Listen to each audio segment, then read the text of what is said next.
हाय friend, कैसे हो? Welcome to my channel math by Santoshan. आज की वीडियो में हम लोग पढ़ेंगे the scalar triple product. Scalar triple product में हम लोग जानेंगे कि थ्री वेक्टर्स को कैसे स्केलर ट्रिपल प्रोडक्ट निकलता है बाबू। तो आज का वीडियो इंपॉर्टेंट होने वाला है। So let the start. Scalar triple product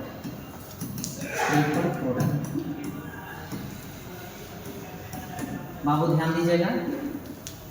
कहता है कि तीन वह सदिश रहेगा, उसका अदिश गुणनफल कैसे करें। तीन सदिशों का अदिश गुणनफल, ठीक है। तो इसका यूज जो है ना ब्रदर, ध्यान दीजिएगा। प्रोडक्ट आप निकालते कैसे क्यों है। तो ये पैरेललोपाइड जो है से 3D है, उसका वॉल्यूम निकालने के लिए हम लोग स्केलर ट्रिपल प्रोडक्ट निकालते हैं, ठीक है। ऐसे प्रैक्टिकली अगर इसका हम लोग एप्लीकेशन पढ़ते हैं तो उसमें यूज होता है, ठीक है।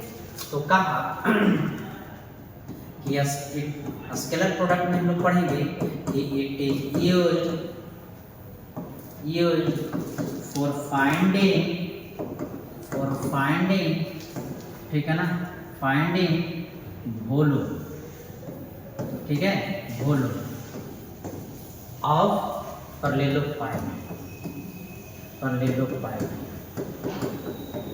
ठीक है। कहा बाबू ये हमेशा जो है यूज होता है वॉल्यूम फाइंड करने में, किसका, तो पैरेललोपाइड। तो आइए पैरेललोपाइड आखिर होता कैसा है, तो ध्यान दीजिएगा। पैरेललोपाइड आपका ये है, ठीक है, ध्यान दीजिएगा। ये आपका पैरेललोपाइड है,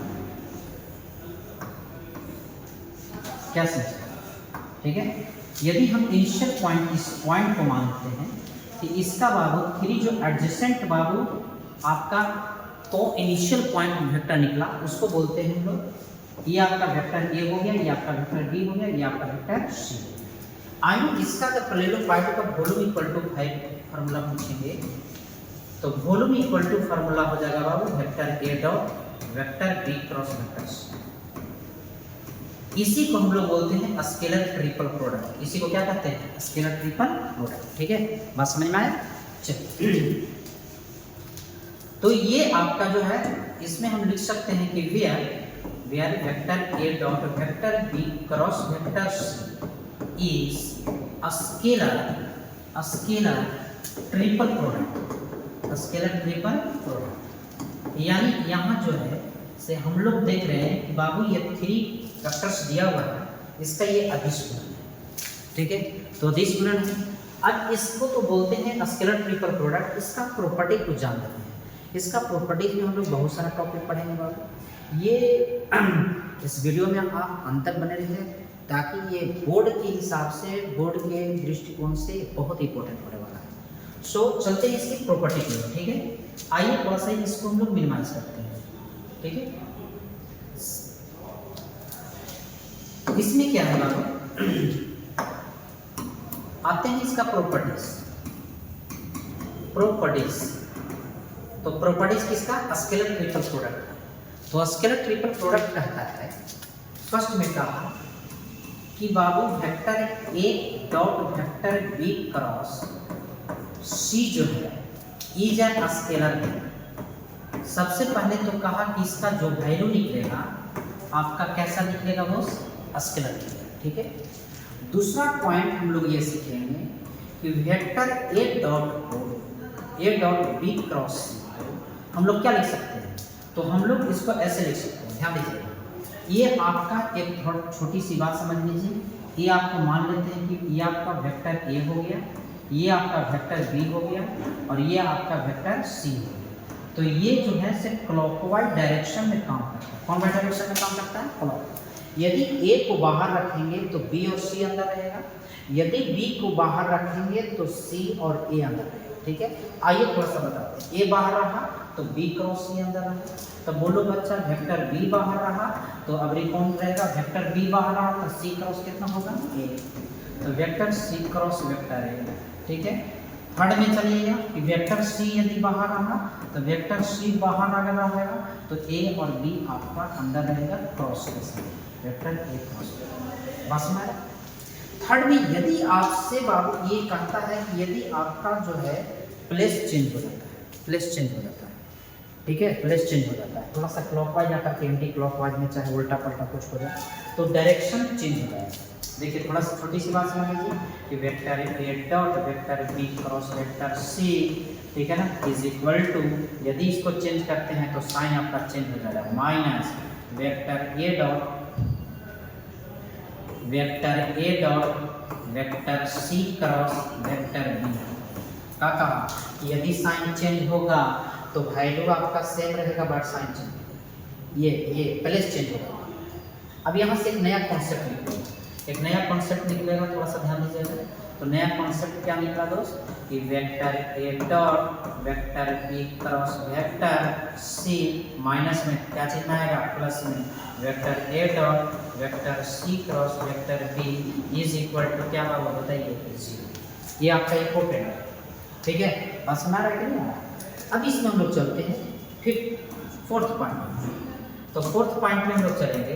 तो फोर्थ पॉइंट में कहता है कि यदि 3 वेक्टर्स में यदि 2 वेक्टर इक्वल रहा, 2 वेक्टर इक्वल रहा तो स्केलर ट्रिपल प्रोडक्ट हमेशा 0 होता है। 2 वेक्टर अगर इक्वल हो गया तो उसका स्केलर ट्रिपल प्रोडक्ट आपका 0 होगा। आई मीन इसको ऐसे लिखेंगे कि vector A dot vector B cross vector B रहेगा तो उस कंडीशन में इसका वैल्यू क्या हो जाएगा, या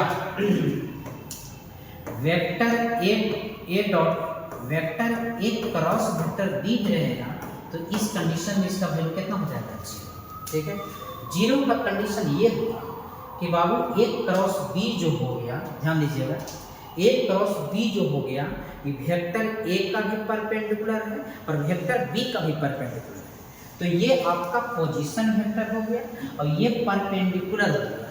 तो बताइए दोनों में बाबू अगर परपेंडिकुलर कब होता है, जब डॉट प्रोडक्ट का होता है, बताइए 0 होता है। डॉट प्रोडक्ट क्या होता है, 0, इसलिए डॉट प्रोडक्ट 0, ठीक है। दूसरे हम बताएंगे डिटर्मिनेंट मेथड की क्यों 0। आइए थोड़ा सा इसको हम लोग और ऊपर करते हैं, नोट करते जाइएगा दोस्त। फिफ्थ पॉइंट में चलेंगे कि vector A dot vector B cross को दूसरे रूप में ये लिखा जाता है कि vector A vector B vector C भी लिख सकते हैं। समझा है क्या? थोड़ा सा इसको और एक रूप दिया गया है, इसको हम ऐसे लिख सकते हैं, ए बी सी लिख सकते हैं। समझ है क्या?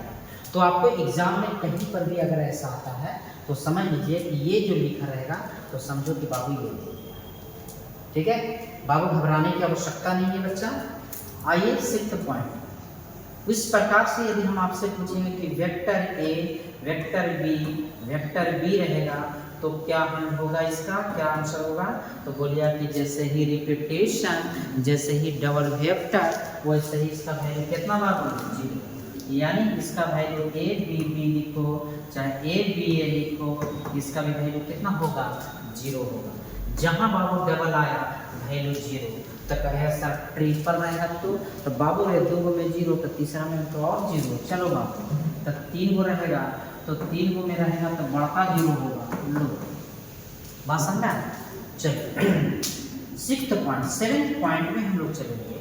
इस 7th पॉइंट में यदि हम लोग इसको रिप्रेजेंट कैसे कर सकते हैं, तो कहा कि हमने मान लिया कि ए जो पोजीशन वेक्टर है उसका स्केलर कंपोनेंट्स या वेक्टर कंपोनेंट्स फॉर्म जो है, मतलब a1i प्लस में b1j प्लस में c1, है ना।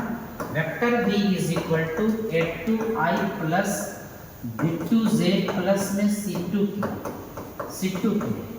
And vector c is equal to a3i plus में b3j प्लस में c3k, ठीक है। तो इस कंडीशन में ये 3 वेक्टर्स है, तो इसको सर हम लोग वेक्टर का स्केलर ट्रिपल प्रोडक्ट निकालेंगे कैसे? आइए हम लोग सीखते हैं। तो देयरफॉर इसका शॉर्टकट ट्रिक है बाबू। आप सोच रहे होंगे कि सर ऐसा करेंगे कि वेक्टर बी और सी का सबसे पहले क्रॉस प्रोडक्ट निकालेंगे, उसके बाद वेक्टर ए का डॉट प्रोडक्ट निकालेंगे। तो चलिए ये भी आप कर सकते हैं, बट ये लॉन्ग मेथड है, ठीक है। तो लॉन्ग मेथड नहीं, बिल्कुल शॉर्ट का जमाना है ब्रदर। आइए तो ए बी सी इसका नया तरीका ये है कि ए का स्केलर कंपोनेंट लिख दो। ए का स्केलर कंपोनेंट कौन कौन, a1 b1 c, बी का स्केलर कंपोनेंट लिखो, ये 2 B2 और ये आपका C2। सी का स्केलर कंपोनेंट लिखो, A3 B3 और ये आपका C। बाबू इसी को आपके एक्सपेंड कीजिए, इसको सोल्व कीजिए, इसको ब्रेक कीजिए, डिटरमिनेंट को ब्रेक करो, बाबू आंसर आएगा। ठीक है, जो आंसर आएगा आपका स्केलर है। ठीक है, बात समझ आ गया। चलिए एक लास्ट पॉइंट क्या है ब्रदर, थोड़ा सा ध्यान दीजिएगा। एक लास्ट पॉइंट ये हुआ कि कहा कि यदि vector A, vector B and vector C are coplanar, coplanar का मतलब हुआ समतलीय, समतलीय का मतलब तीनों वेक्टर एक ही तरह के कॉप्लेनर। ठीक है, कॉप्लेनर इफ कहा कि बाबू तीनों वेक्टर कॉप्लेनर एक ही तल में होगा यदि ये तीनों का dot product scalar triple product आपका 0 क्या होगा, 0। चलो बाबू बोलो फिर से इसको रिपीट कर लेते हैं कि ये vector A, vector B, vector C जो है कॉप्लेनर होगा यदि vector A dot vector B cross C is equal to 0। यदि स्केलर ट्रिपल प्रोडक्ट 0 हुआ तो दिया गया वेक्टर आपका कॉप्लेनर है। That's it. ठीक है, तो चलिए आज की वीडियो आपको कैसा लगा, लाइक और कमेंट कीजिए, थोड़ा कमेंट में बताइए, जो भी प्रॉब्लम हो कमेंट में थोड़ा सा बताइए। ठीक है, और यदि बहुत ही बेहतर रहा तो अगले वीडियो के इंतजार में इस चैनल को आप सब्सक्राइब कीजिए। धन्यवाद।